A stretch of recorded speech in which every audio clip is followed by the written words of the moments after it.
It's time for the 1430 Connection on 1430 WNAV and 99.9 FM, spotlighting news, newsmakers, and important community issues. Now, with this week's edition of the 1430 Connection, here is WNAV news anchor Donna Cole. Welcome to the 1430 Connection. I'm Donna Cole. In the studio with me today is an old friend to WNAV. He's not that old, but he is in the studio with us.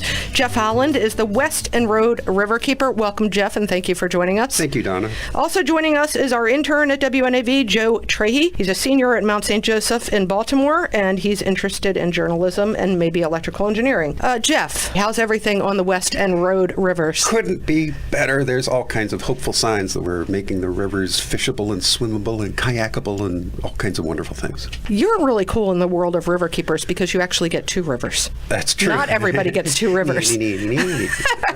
All right. Don't make fun of Jesse or everybody else that has only one river. How did you end up with two rivers?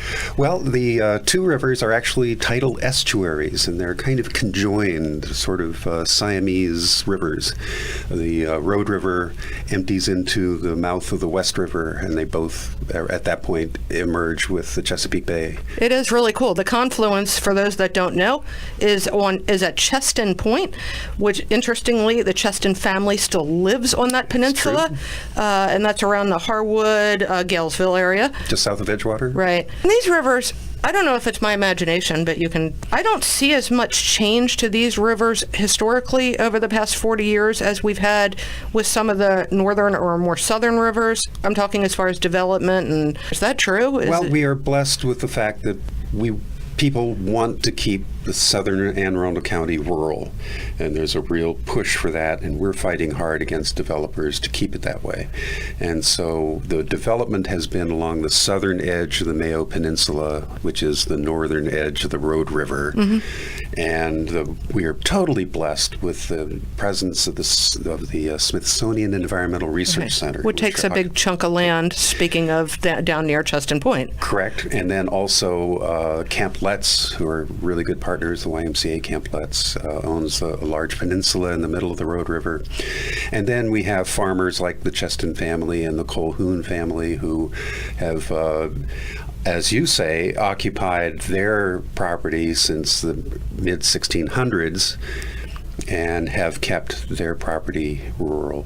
And so the main industries we have are a couple of sod farms and some small horse farms and a few crop farms. But other than that, our main industry is aquaculture.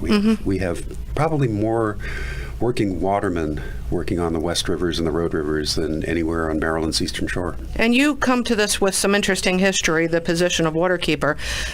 You were nonprofit management. You can tell our listeners, where have you been in the past with it? Well, I was the director of the Annapolis Maritime Museum for a decade, and that's where I really learned the history and the heritage of the working watermen.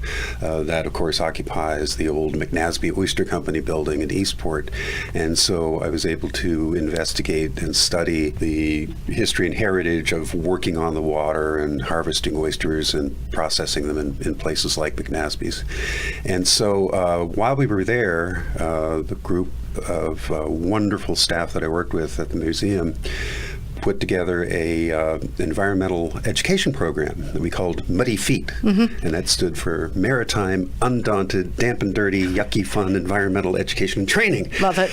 And part of that was incorporating the wonderful waterman by the name of Captain John Van Alstine, who is working out of the West River and the Rhode River. And he would bring his boat to the docks and show the kids his tools and explain to them. These are Anne Arundel County Public School. Anne Arundel County Public School kids.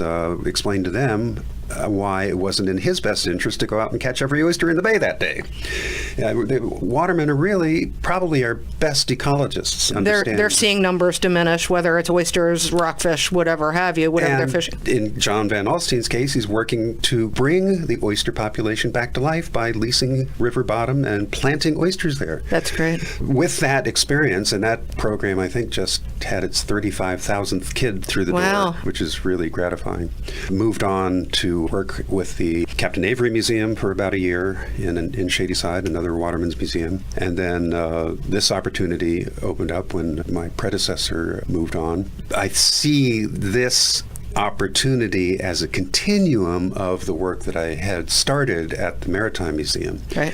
where you can't really understand the present day situation of the Chesapeake Bay and our local rivers unless you understand the history of how we got here. And now I'm helping to fashion how we go from here into the future, and hopefully by the time I retire we'll have made some improvements. And the West Rhode Riverkeeper is one of over 300 waterkeeper organizations and affiliates making up the Waterkeeper Alliance, which protects rivers, lakes, and coastal waterways on all around 6 the world. continents. Yes. Yeah, which is kind of amazing. It is. It's true. And it's cool to see that organization grow the way they have from the early days on the Hudson River and before. That started with my hero, Pete Seeger, on Right. the Hudson River. We're going to take a short break. We'll be right back. This is Donna Cole on the 1430 Connection.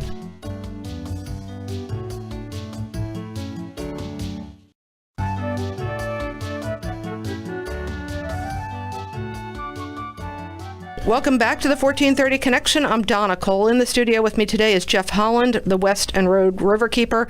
He's also a pretty great musician, but he's not. Oh, my. You're not doing that as much anymore, are you? I just performed with the Oyster Boys on Saturday Okay. at a big fundraiser. Yeah, so you just did have a big fundraiser. Yeah. Actually, Joe is our intern here at WNAV, Joe Trahey. He's a senior at Mount St. Joseph School in Baltimore. He's interested in becoming an electrical engineer, maybe, and definitely interested in journalism. You had a question for Jeff. I was going to ask about the funding for this, if it's entirely supporter funded or if you get federal, state funds, that sort of thing.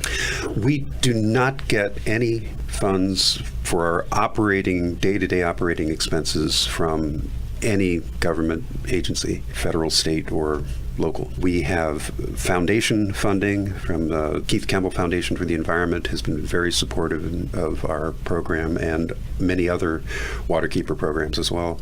But the main element of our funding comes from members and individual small donors. We're very, very grateful for that support, and especially for the fact that we are very rural and there aren't that many people living there. Right, so you do need all the help you can get. And if people want to donate to the West and Rhode Riverkeeper organization, where can they find out more information? Just jump right on our website. It's westroadriverkeeper.org. And for those that aren't familiar with the Rhode River, it's spelled R-H-O-D-E. There's an interesting story there too. Yeah, tell me about it.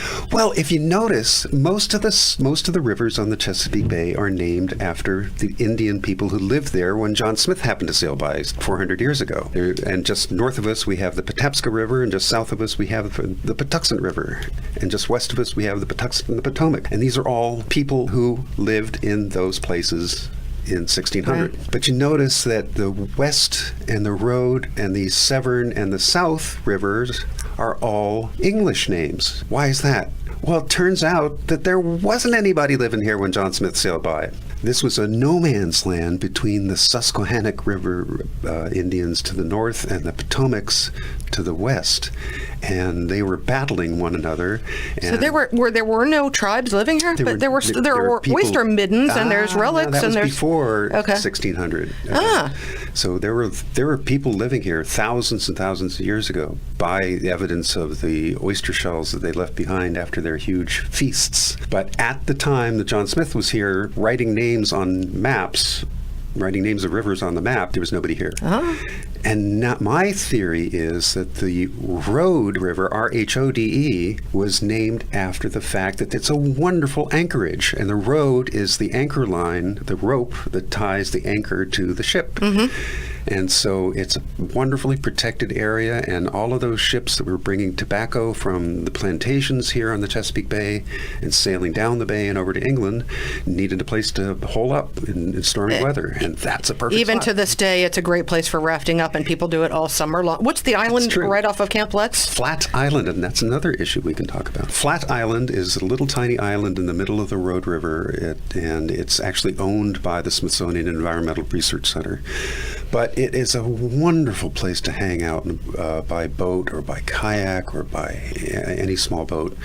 And that's the unfortunate part of it, because people are loving it to death. So it's eroding. If you go over any go by there any weekend during the summer, it's swamped by boats anchored out there. People pull up to the beach and they use the little tiny forest there as a bathroom for themselves and their dogs. Right. And then I find that there's huge bacteria counts around there, even days in the middle of the week afterwards. Oh, what a shame. And that's impacting the oyster aquaculture operations there. So it's a real problem. So we're trying to create a public relations campaign that explains to people what their impact is. They don't think, oh, I'm just walking my dog. Well, no, you're causing a real people who are trying to swim there, people who are trying to make a living growing oysters there. Let's talk about pump-out boat now.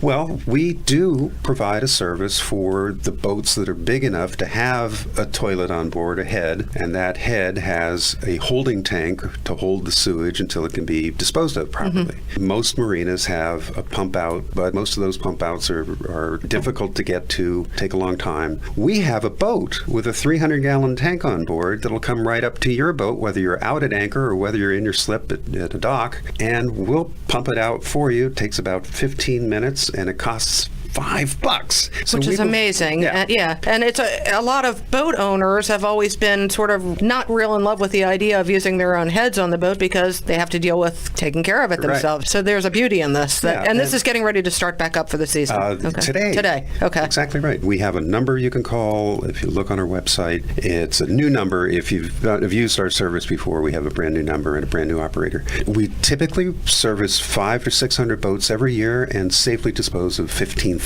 gallons of raw sewage. Now, we're not saying that boaters are so irresponsible that would otherwise get dumped overboard, but we are providing a service that's so cheap, and so convenient, and so easy that you don't even have to think about the alternative. All right. When we come back, this time we will get to it. Let's talk about some of the concerns that have led to legal action or enforcement. This is Donna Cole, the 1430 Connection. We will be right back.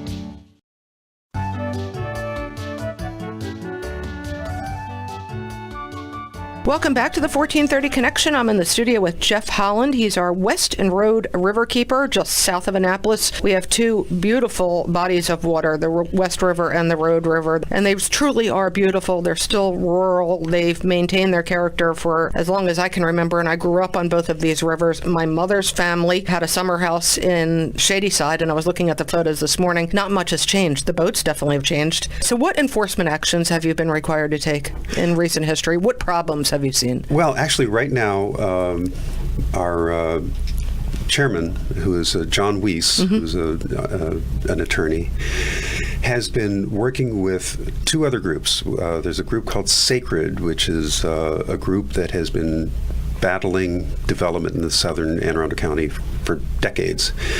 Also, we're teaming up with the Chesapeake Bay Foundation. And we're fighting a developer who wants to build 13 houses on a small tidal lagoon in Churchton, just near us, where you can only legally put 2 houses. And it's legal and it's complicated, but we're battling it right now. And we believe we've got a good case to say that you can't do that. It's just illegal. Right. And so that's one example where we're teaming forces and using, I think we've spent about $250,000 of pro bono time in attorney's fees alone on this program. But this is one of the reasons why many of the Riverkeeper organizations have a lawyer either on the board as the Riverkeeper, yada, yada. Correct. And there are organizations like the Chesapeake Legal Alliance who can help provide support as well. What I would like to get out to everybody who lives in the area is that your smartphone is an incredible tool. And there's a free app you can get, and it's called the Water Reporter. And with the Water Reporter, you can take a photograph of any issue. I just got one today of a homeowner on the Rhode River who said, "What's all this foamy stuff coming up on my beach?" Well, his report came right to my cell phone, reported directly to me. I had no idea. That's so with cool. longitude and latitude coordinates, so I can follow up on this, figure out what this issue is, whether it really is a hazard. If it is, I know who to call to solve it. And in this way, every single resident serves as my eyes and ears, so I can serve as a spokesman for the rivers. And we all have a duty to do this. This is our backyard. And if you're there and it's easy to do, why not?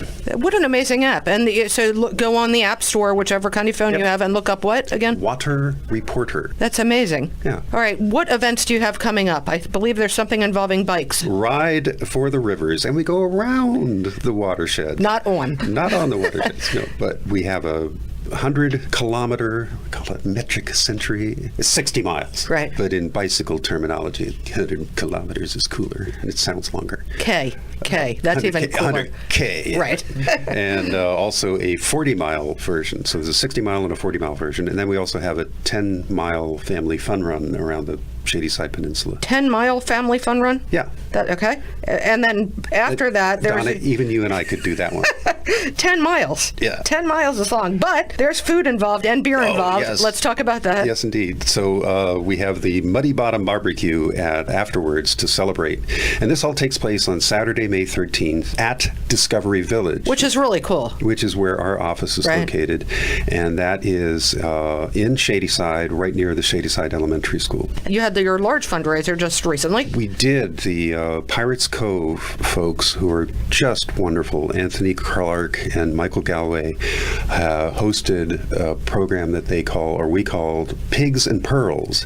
And it was a pig roast and an oyster roast, all using locally grown pork as well as locally grown oysters. So we had John Van Alstine brought oysters that he grew right there on the West River and the Rhode River, and they were absolutely delicious. 200 or 300 people there, and it was a celebration of the opening of the Pirates Cove Dock Bar.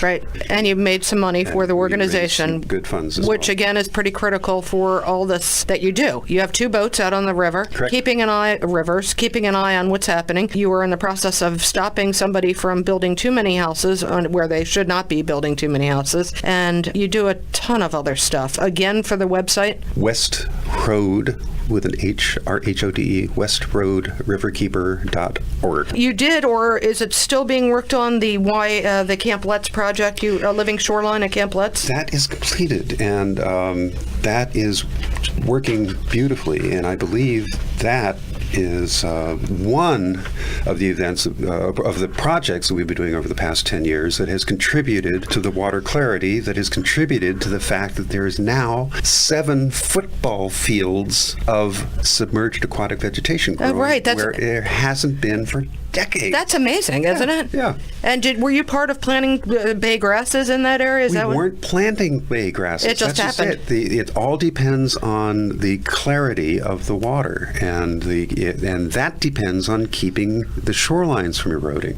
So if you create living shorelines, you can imagine that in many of the shoreline applications, you see just one huge barricade of rock or concrete or wood, and it's just a solid wall that keeps every single horseshoe crab from getting to the beach and every single critter from the shore from getting to the water, like terrapins. Right. What the living shore, and also what that does is it creates a bounce back effect. So that when the water hits that huge solid wall, it crashes back and churns up the bottom and creates murky water, which creates algae blooms, which depletes the oxygen, which keeps the submerged aquatic vegetation from growing, the seaweed, and just perpetuates the problem. So when we're doing the living shoreline, we don't do a solid wall, we do breakwaters with gaps in between. The gaps are beaches. We fill the beaches, grow grasses and trees on the beaches.